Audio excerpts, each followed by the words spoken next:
Hi, welcome to my channel learning tutorial. ఈరోజు కొన్ని చూద్దాము, డైలీ యూజర్ సెంటెన్సెస్ చూద్దాము. ఫస్ట్ వన్ చూడండి. Believe what I say. Believe what I say, నేను చెప్పేది నమ్ము. బిలీవ్ అంటే మీనింగ్ వచ్చేసి నమ్ము, వాట్ ఐ సే అంటే నేను చెప్పేది. సో నేను చెప్పేది నమ్ము అంటే బిలీవ్ వాట్ ఐ సే. అంచనాలకు మించి అంటే ఏమంటారంటే బియాండ్ ఎక్స్పెక్టేషన్స్. బియాండ్ ఎక్స్పెక్టేషన్స్ అంటే మన ఆలోచనలకు మించి మనం ఏదైనా ఊహించుకుంటే దానికన్నా ఎక్కువ జరిగినప్పుడు కానీ బియాండ్ ఎక్స్పెక్టేషన్స్ అంటూ ఉంటారు కదా, దాన్ని బియాండ్ ఎక్స్పెక్టేషన్స్ అంటారు. ఎక్స్పెక్టేషన్స్ అంటే అంచనాలు, బియాండ్ అంటే అంతకన్నా ఎక్కువ. సో బియాండ్ ఎక్స్పెక్టేషన్స్, అంచనాలకు మించి.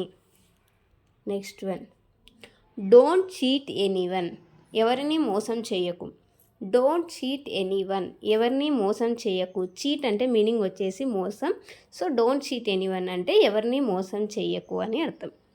It's not in my hands, నా చేతిలో ఏం లేదు. It's not in my hands, నా చేతిలో ఏమీ లేదు. Next one, I spend time with my friends. I spend time with my friends, నేను నా స్నేహితులతో సమయం గడుపుతాను. నేను నా ఫ్రెండ్స్తో టైం స్పెండ్ చేస్తాను అని చెప్తూ ఉంటారు కదా అప్పుడప్పుడు. దాన్ని ఇంగ్లీష్లో ఏం చెప్పాలంటే I spend time with my friends అని చెప్పాలి. నేను చేయవలసింది నేను చేస్తాను. నేను చేయవలసింది నేను చేస్తాను అనే దాన్ని ఇంగ్లీష్లో ఏం చెప్తారంటే I will do what I have to do. I will do what I have to do. నేనేం చేయాలనుకుంటున్నానో అది నేను చేస్తాను అని చెప్పేదానికి అలా అంటారు. Next one, I have made a mistake. I have made a mistake, నేను పొరపాటు చేశాను. I have made a mistake, నేను పొరపాటు చేశాను. ఎప్పుడు కూడా I have done a mistake అని చెప్పకూడదు. అది సెంటెన్స్ కరెక్ట్ కాదు. I have made a mistake అనే చెప్పాలి. This is the correct sentence. నేను పొరపాటు చేశాను అని చెప్పడానికి I have done a mistake అనేది ఎప్పుడు చెప్పొద్దు. I have made a mistake అనేది correct sentence. Don't miss this opportunity, ఈ అవకాశాన్ని వదులుకోవద్దు.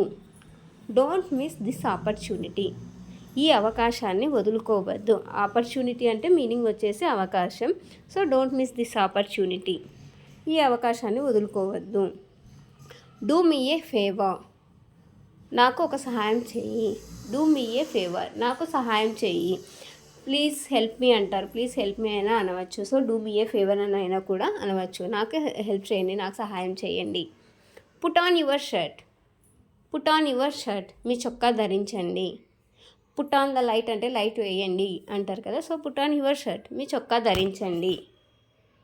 నెక్స్ట్ వన్, డోంట్ పుష్, నెట్టవద్దు. డోంట్ పుష్, డోంట్ పుష్ అంటే అర్థము నెట్టవద్దు. పుష్ అంటే నెట్టడం, పుల్ అంటే లాగడము. సో పుష్ అంటే నెట్టడం, పుల్ అంటే లాగడము. సో డోంట్ పుష్ అంటే నెట్టవద్దు. Don't force your views on others. Don't force your views on others, ఇతరులపై మీ అభిప్రాయాలను బలవంతంగా రుద్దకండి.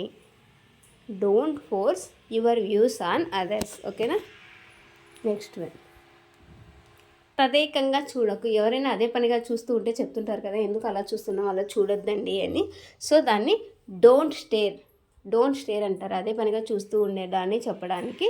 సో అలా చూడకండి అని చెప్పడానికి డోంట్ స్టేర్, తదేకంగా చూడకు. లిసన్ కేర్ఫుల్లీ, శ్రద్ధగా వినండి. లిజన్ అంటే వినడం, కేర్ఫుల్ అంటే శ్రద్ధగా. సో లిజన్ కేర్ఫుల్లీ అంటే శ్రద్ధగా వినండి అని అర్థం. నెక్స్ట్ వన్, నేను నిన్ను ఎప్పటికీ నమ్మను అని దాన్ని ఏమంటారంటే I will never believe you. I will never believe you, నేను నిన్ను ఎప్పటికీ నమ్మను. బిలీవ్ అంటే నమ్మడము. సో నెవర్ అంటే ఎప్పటికీ నమ్మను అని. సో నేను నిన్ను ఎప్పటికీ నమ్మను. I will never believe you అంటారు. I will keep my word, నేను నా మాట నిలబెట్టుకుంటాను అంటూ ఉంటారు కదా ఎప్పుడన్నా, నేను నా మాట నిలబెట్టుకుంటాను అని. సో దాన్ని ఇంగ్లీష్లో ఏమైనా చెప్పడానికి I will keep my word అంటారు. Next one, chances are very low, అవకాశాలు చాలా తక్కువ. ఛాన్సెస్ ఆర్ వెరీ లో, అవకాశాలు చాలా తక్కువ. ఛాన్సెస్ అంటే అవకాశాలు, లో అంటే తక్కువ. సో వెరీ అంటే చాలా. సో ఛాన్సెస్ ఆర్ వెరీ లో అంటే అవకాశాలు చాలా తక్కువ. No one can do it for you. No one can do it for you, మీకోసం ఇది ఎవరు చేయలేరు. మీకోసం ఇది ఎవరు చేయలేరు. Next one, I don't mean it. I don't mean it, నా ఉద్దేశం అది కాదు. I don't mean it. నా ఉద్దేశం అది కాదు. Next one, better to leave now. ఇప్పుడే బయలుదేరడం మంచిది. Better to leave now. ఇప్పుడే బయలుదేరడం మంచిది. దీన్ని బెటర్ టు గో నవ్ అంటారు. సో దాన్ని బెటర్ టు లీవ్ నవ్ అని కూడా అనొచ్చు. సో ఇప్పుడే బయలుదేరడం మంచిది అన్నాన్ని better to leave now or better to go now అని కూడా అంటారు. సో ఇవండి ఈరోజు daily used sentences in English through Telugu. So మీకు అర్థమైందని అనుకుంటున్నాను. I hope you like this video. If you like this video please do like, share and subscribe. Thanks for watching.